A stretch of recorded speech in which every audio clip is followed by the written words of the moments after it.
यहाँ पे मेरी आरटीआई की कॉपी आ गई है एंड मैंने 25 मई को आरटीआई लगाया था और इसका जवाब 31 मई को आ गया है। मैंने वीडियो भी बनाया था आरटीआई लगाने को लेकर के, जिन्होंने भी वो वीडियो देख करके आरटीआई लगाई होगी उनकी भी कॉपी आ गई होगी या कुछ दिन में आ जाएगी। जिनको नहीं पता आरटीआई कैसे लगाएं वो कमेंट बॉक्स पे लिंक पिन किया हुआ है, वहाँ से वीडियो देख करके आरटीआई लगा सकते हैं। हेलो, मैं गौरव कुमार, मेरी AIR 54 आई है SSC JEE 2022 में and I am selected for CPWD JEE। मेरी ब्रांच जो है वो इलेक्ट्रिकल है एंड ये मेरी ही कॉपी है।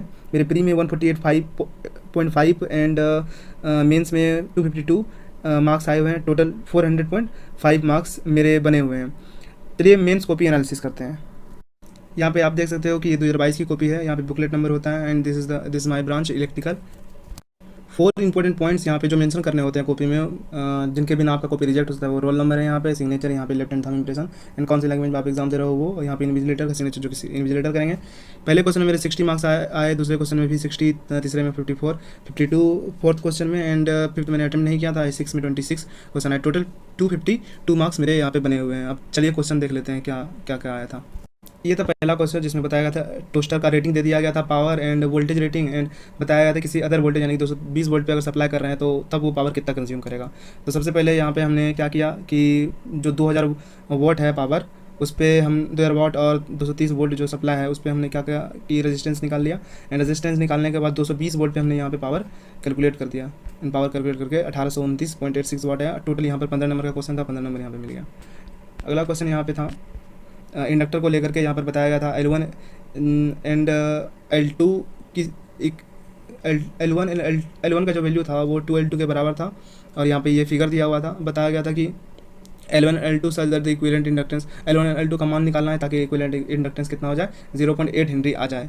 तो दो इक्वेशन यहाँ पर बन रहे थे। सबसे पहली बात कि L1 का वैल्यू यहाँ पे 2L2 यहाँ पे दिया हुआ था, जो मैंने यहाँ पे मेंशन किया फिगर में, ठीक है, फिगर बना करके। उसके बाद इक्विवेलेंट इंडक्टेंस निकाला। इक्विवेलेंट इंडक्टेंस यहाँ पे ये था 0.6 जो पहले ही सीरीज में यहाँ पे था एंड जो L1 एंड L2 का जो कॉम्बिनेशन निकला दैट इज़ 2L2/3, 2L2/3 वो कॉम्बिनेशन के साथ यहाँ पे सबसे पहले L2 का मान निकलता है। L2 का मान निकालने के बाद हम क्या करते हैं, उस L2 को L1 = 2L2 जो क्वेश्चन में दिया था वो पुट करके 0.6 हेनरी यहाँ पर निकाल दिया मैंने, ठीक है। और हर एक आंसर को यहाँ पे देख रहे हैं जैसा कि आप बॉक्स में भर के यहाँ पे दिया जा रहा है। इसमें फुल नंबर मिले जितने 15 नंबर के क्वेश्चन थे 15 नंबर, ठीक है। अगला क्वेश्चन यहाँ पे बना था कि a series combination of two capacitor C1 and C2 दिया हुआ है, यहाँ पे कनेक्टेड है 220 वोल्ट सप्लाई से। यहाँ पे क्या करना है, voltage and energy each capacitor के अक्रॉस निकालना है, ठीक है। तो वोल्टेज निकालने के लिए सिंपल है, वोल्टेज डिवीजन रूल लगा दिया मैंने, जो कि रजिस्टेंस से उल्टा होता है कैपेसिटर में, जिसके अक्रॉस वोल्टेज निकालना है उसको ना रखे किसी दूसरे को रखना है एंड टोटल कैपेसिटर को नीचे रख देना है।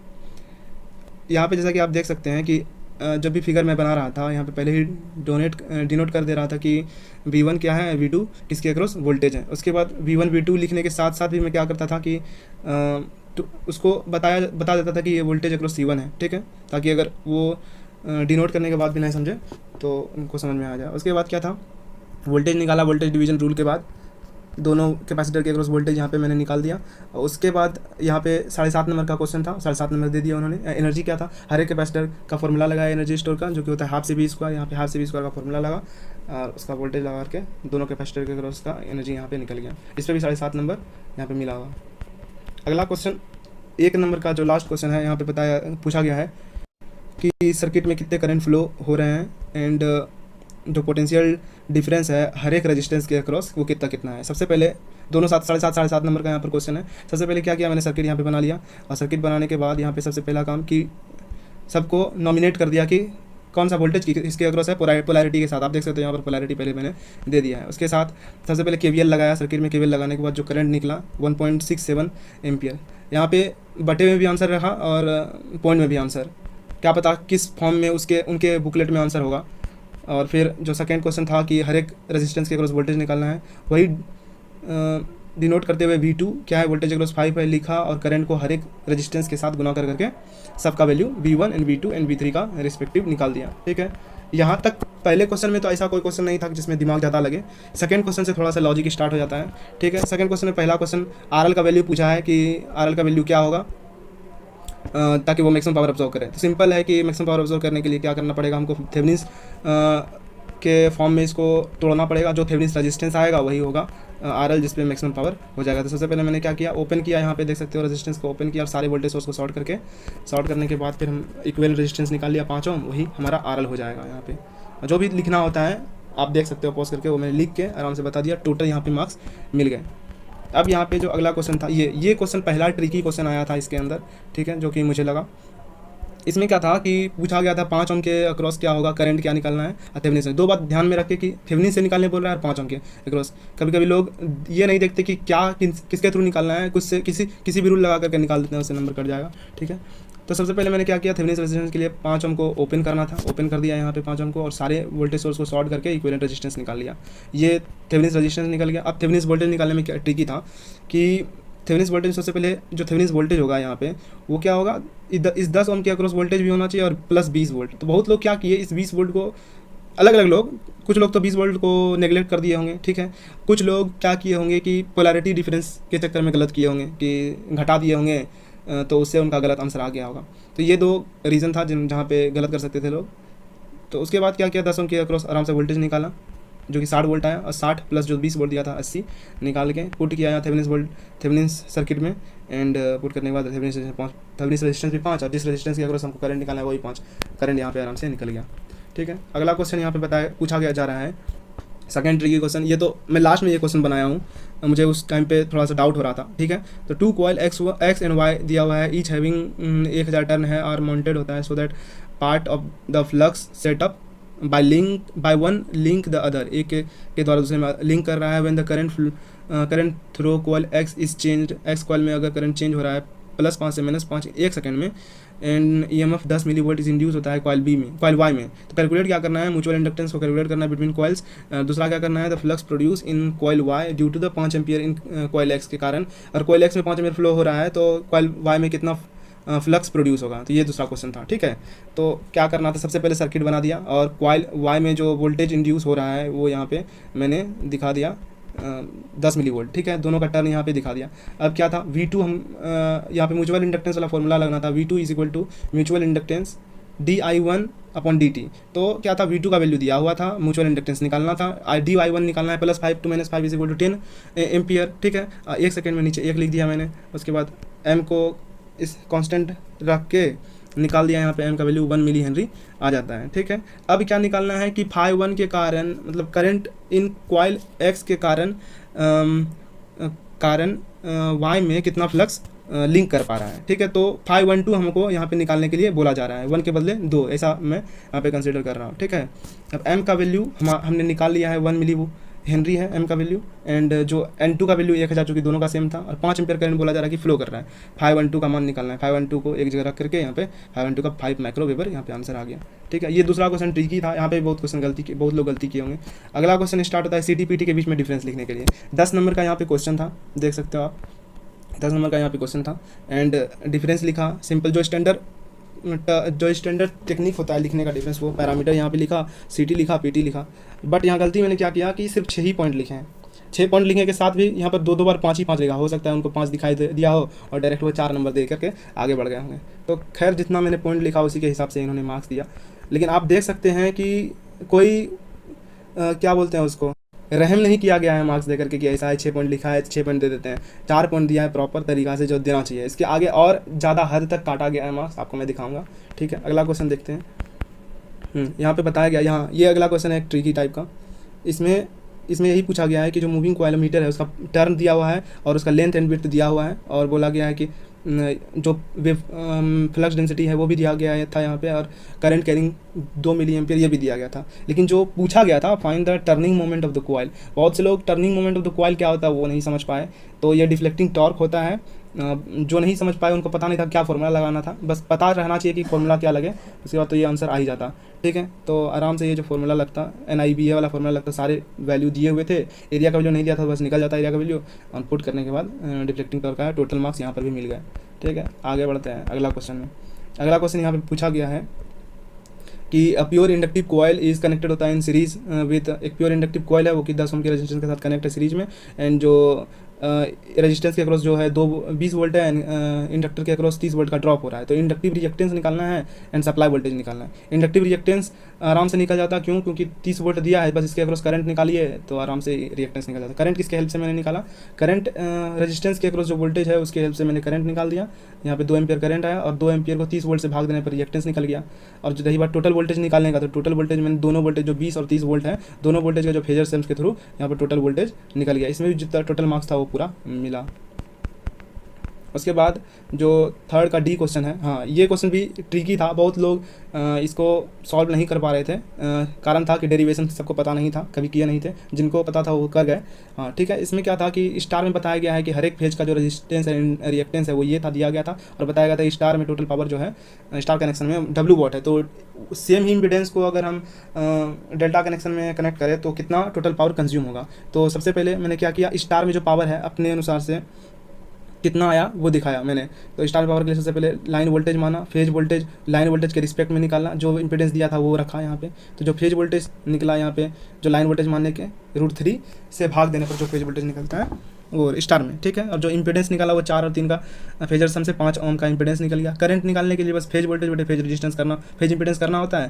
तो फेज वोल्टेज क्या था, VL बटे √3 एंड 5 ओम से भाग देने पर करंट निकल गया, क्या VL बटे 5√3, ठीक है। उसके बाद हम जानते हैं कि जो कंज्यूम पावर होता है 3I²R होता है। एक तो ये पावर जल्दीबाजी में बनाने के लिए ये टेक्निक है, नहीं तो आप 3VI cos फाई 3V पे जाइपेज cos फाई भी लगा सकते हो, उससे ही बन जाएगा, लेकिन उसमें एक्स्ट्रा cos फाई निकालना पड़ता है, तो इसमें थोड़ा सा झंझट कम है। तो 3I²R लगाना होगा। तो I का वैल्यू अभी हम निकाले, वो I का वैल्यू पुट किया, R का वैल्यू 4 दिया था, जो वैल्यू निकला W का, चूँकि W दिया ही था पावर की, यही पावर कंज्यूम होता है, तो W का वैल्यू कितना निकला 4VL² 25, ठीक है, वॉट। अब हम निकालते हैं डेल्टा कनेक्शन में कितना निकलता है। डेल्टा कनेक्शन का फिगर बनाया यहाँ पे एंड फिर जो उसका इंपीडेंस दिया था वो लिख दिए इंपीडेंस, एंड फिर उसमें क्या होता है, line voltage phase voltage same होता है, तो line voltage phase voltage same दर्शाए। करंट निकाले, फेज वोल्टेज बटे phase impedance, phase voltage line voltage के बराबर, VL बटे 5 एंड सेम पावर का formula 3I phase square into R।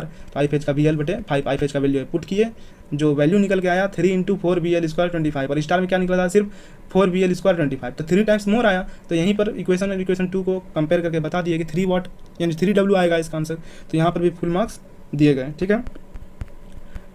अब चौथा क्वेश्चन, इसमें बहुत से लोग क्या गड़बड़ किए हैं वो भी मैं बता दूंगा आपको। तो इसमें दिया गया था कि 10 किलोवाट का पावर है, टर्मिनल वोल्टेज 220 वोल्ट है, DC शंट जनरेटर है, यहाँ आर्मेचर रेजिस्टेंस दिया है, शंट रेजिस्टेंस दिया है। बोल रहा है कि फुल लोड पे और हाफ लोड पे क्या होगा इंड्यूस वोल्टेज EG का वैल्यू पूछ रहा था। तो यहाँ पे क्या गलती की है मैं बताऊंगा। सबसे पहले फुल लोड पे हम आर्मेचर करंट निकालने के लिए हमें पता होना चाहिए कि इसका load current and shunt current कितना होगा। लोड करंट क्या यहाँ से निकल सकता है, इससे ये पावर है, पावर को वोल्टेज से भाग देंगे तो हमारा लोड करंट निकल जाएगा। शंट करंट किससे निकला, टर्मिनल वोल्टेज को शंट रेजिस्टेंस से भाग देंगे तो हमारा शंट करंट निकल जाएगा। तो यहाँ पे सबसे पहले लोड करंट मैंने निकाला, यहाँ शंट करंट निकाला, दोनों को जोड़ के आर्मेचर करंट यहाँ पे निकाल दिया। प्रॉपर डिनोट करने से पता चल रहा है कि आर्मेचर करंट जो है शंट करंट और लोड करंट का समेशन है in case of generator. Current armature current निकाला, सिंपल जनरेटर EMF का फॉर्मूला भी बोला प्लस IARA वो लगाया, और यहाँ पे बैक जनरेटर EMF निकल गया, ठीक है, फुल लोड पे। यहाँ पे मैं लिख दिया। फिर अगला पार्ट था एट हाफ लोड पे पूछा था। तो जो रूल है कि हाँ आपको लोड को हाफ करना है पहले, ठीक है। लोड हाफ होने से अपने आप क्या हो जाएगा, आपका करंट हाफ हो जाएगा। देख सकते हैं जो लोड करंट है पिछले वाले करंट से क्या हो जाता है, हाफ हो जाता है। शंट करंट उतना ही रहता है, क्योंकि वोल्टेज शंट जो टर्मिनल वोल्टेज है वो सेम ही रहता है, उतना ही रहता है। उसको जोड़ के हम लोग आर्मेचर करंट निकालें। यहीं पे लोगों ने गलती किया है। यहाँ पे क्या किया है कि हाफ लोड में क्या किया है, डायरेक्ट जो आर्मेचर करंट पहले निकला था उसका आधा करके लिख दिया गया है, जबकि सिर्फ हाफ लोड में जो लोड करंट है सिर्फ उतना ही हाफ होगा, टोटल करंट हाफ नहीं होगा, ठीक है। आर्मेचर करंट यहाँ पे लिखा, आर्मेचर करंट आया, आर्मेचर करंट को पुट किया, जनरेटेड EMF ये वैल्यू जनरेटेड EMF का यहाँ आ गया, ठीक है। अगला क्वेश्चन यहाँ पे देखिएगा किस तरह से नंबर काटा गया है। यहाँ पे क्या था कि क्वेश्चन पूछा गया था कि व्हाट इज ऑटो ट्रांसफर, पहला क्वेश्चन। दूसरा क्वेश्चन क्या था, कन्वेंशनल ट्रांसफार्मर से ऑटो ट्रांसफार्मर किस प्रकार डिफरेंस है। दोनों क्वेश्चन का 5-5 नंबर डिस्ट्रीब्यूट किया गया। इसके पहले आप देख रहे होंगे कि हर एक क्वेश्चन में 5 अगर डिवाइड करके मार्क्स लिखा है तो मार्क्स दिया भी जा रहा है डिवाइड करके, ठीक है। तो इसमें क्या था, सबसे पहले ऑटो ट्रांसफर क्या था, मैंने यहाँ पे सबसे पहले फिगर बनाया, यहाँ पे ठीक है, फिगर बनाया, प्रॉपर बताइए N1 - N2 होता है, ये N2 ये N1 है, और आराम से सारे जो भी डिनोट करना होता है जिस टर्म को डिनोट किया, यहाँ पे डेफिनेशन लिखा।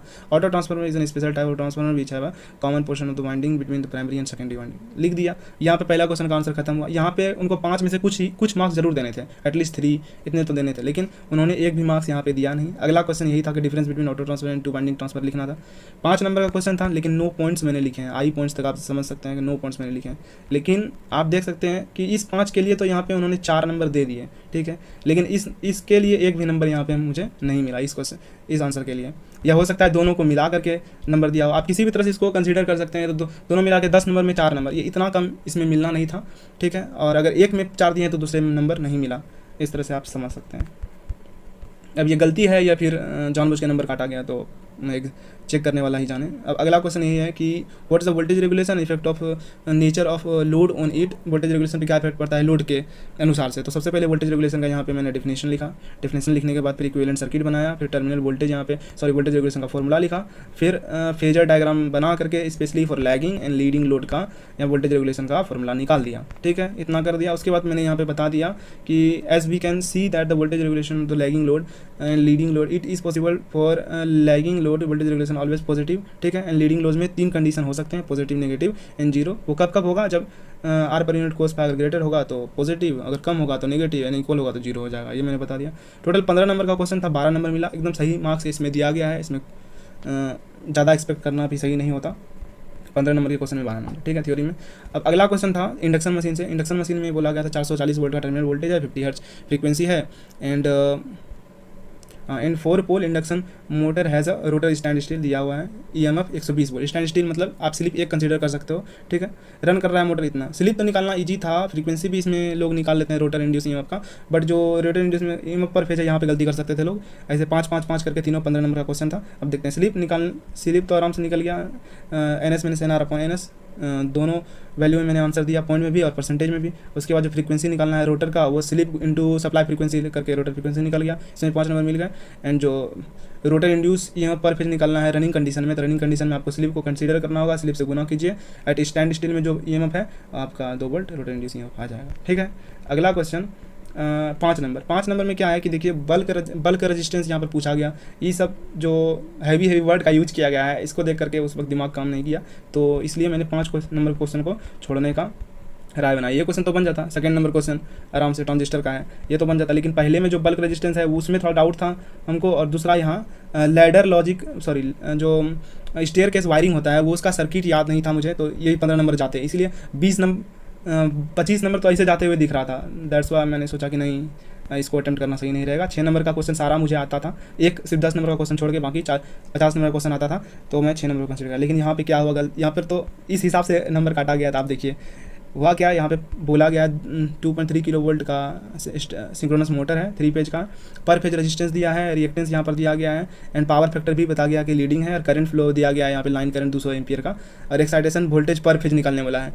एक भी लाइन और फेज में कोई भी मैंने डिफरेंस मतलब कोई भी मैंने गलती नहीं किया, एक भी टाइप का गलती, लीडिंग लेगिंग कुछ भी गलती नहीं है इसमें। सिंपल आप समझ सकते हैं कि यहाँ पे जो करंट है लाइन, यहाँ पे मैंने लाइन करंट लिखा है, ठीक है। उसके बाद क्या है कि कोस फाई का यहाँ पर वैल्यू दिया गया है, यहाँ पे लीडिंग हो गया, यहाँ पे टर्मिनल वोल्टेज मैंने निकाला है, पर फेज में टर्मिनल वोल्टेज यहाँ पर निकलेगा, ठीक है। और फिर जो फाई है यहाँ पर फाई का वैल्यू पुट करके, और जो ड्रॉप निकलेगा रेजिस्टेंस के अक्रॉस, यहाँ पे वो ड्रॉप में रेजिस्टेंस और रिएक्टेंस का ड्रॉप यहाँ पे मैंने लिख दिया, ठीक है। उसके बाद यहाँ पर फॉर्मूला जो होता है जनरेटर केस मोटर केस में वो फॉर्मूला लिख दिया यहाँ पर मैंने।